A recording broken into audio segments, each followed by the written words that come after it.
నమస్కారం అండి. నేను మీ ఆస్ట్రోన్యూమరాలజిస్ట్ రహిమాన్ని మాట్లాడుతున్నాను.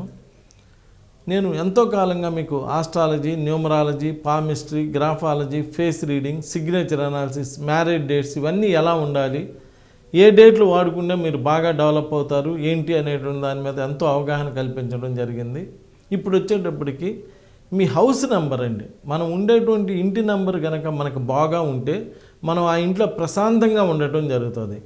అలా కాకుండా ఆ ఇంటి నెంబర్ కనుక నెగిటివ్ నెంబర్ ఉంటే, అంటే మన డేట్ ఆఫ్ బర్త్కి తగ్గట్టుగా కనుక లేకపోయినా ఏదన్నా నెగిటివ్ నెంబర్ కనుక ఉంటే మనం ఆ ఇంట్లో అసలు డెవలప్ అవడానికి అవకాశమే ఉండదండి. ఒకళ్ళు ఇంట్లోకి వచ్చిన కానీ చాలా ఇబ్బంది పడుతున్నామండి అంటుంటారు.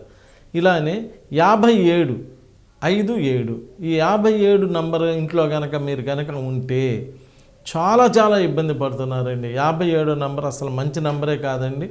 ఈ 57 నంబరు అంటే వాళ్ళు 3వ తారీఖు పుట్టారా, 9వ తారీఖు పుట్టారా, ఏ తారీఖు పుట్టారనే దాంతో సంబంధం లేకుండా ఈ 57 అనేటువంటి నంబరు ఊరినూనే డిస్టర్బ్ చేస్తూ ఉంటుంది. అసలు వాళ్ళు పైకి వచ్చేటువంటి ప్రసక్తే లేదు. ఆ నంబర్ ఇంట్లో ఉన్నటువంటి వాళ్ళందరూ చాలా ఇబ్బందులు ఎదుర్కోవటం జరుగుతూ ఉన్నది. ఇవాళ బాగుందా లేదా అన్నది కాదండి, లైఫ్ అంతా కూడా బాగుండేటువంటి ఉండాలి. కాబట్టి 57 అనేటువంటి నెంబర్ చాలా ఇబ్బంది పెడుతుంది. కాబట్టి ఇవాళే ఫస్ట్ మీ ఇంటి నెంబర్ ఎంత ఉందో చెక్ చేసుకోండి. ఆ చెక్ చేసినప్పుడు లేదంటే మీ ఫ్లాట్ నెంబర్ ఎంత ఉందో చెక్ చేసుకోండి.